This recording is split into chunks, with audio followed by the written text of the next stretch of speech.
saying that makes me think that there's more of a problem perhaps with, maybe it's a third world problem or another country's problem, but there's more of a problem with artificial baby food, so formula milk and so on, because presumably there is going to be less skin-to-skin time when you're feeding a baby in that way than if you're feeding them naturally. Yeah, so the thing is always to push the skin to skin as much as you can. I mean, if we look at like pain control trials in kids, skin to skin always comes out on top. If you're looking at anything non-pharmacological to be able to contain or be able to manage pain, skin to skin time, and if you have skin to skin time with breastfeeding, with movement, that really is like the top level, because at the end of the day, that's what the baby needs to balance. Sure, okay. So, yes, you might be cuddling your baby a lot, but you're doing it through clothes. That's not quite so good. What amount of skin to skin? Because most breastfeeding takes place probably cheek against skin rather than... So this is a really good question, and I've had so many moms where they come in and we go through the first form and we say, did you get skin to skin in the hospital? Oh, yes, I did. Okay, hang on a second. So your baby was on your chest? Yes. Was your baby wrapped up? Yes. It's not quite skin to skin. You were connected with each other, but there's a hormonal facet. Once you have that skin to skin contact, there's a dopamine, serotonin, there's a real push that goes on once you have that. And I think that's the other thing, is just to clue parents into the fact that that's still there and it still works really well. Right. And then the next question is, how long does that work for?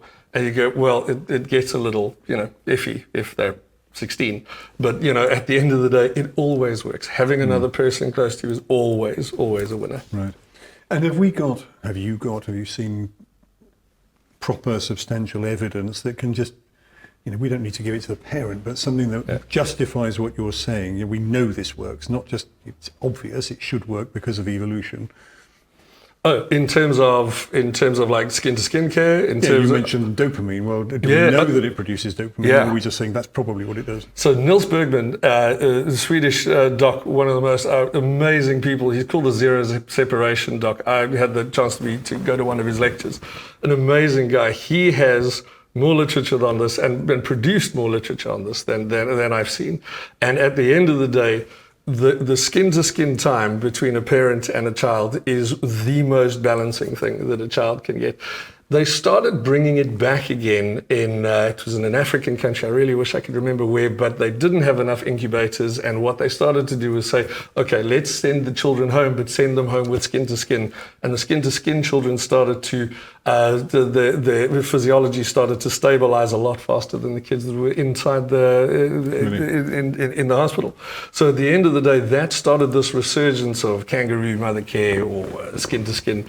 And the research on it is pretty big. Okay, good. But we're not yet saying prem babies should have skin to skin and not incubators.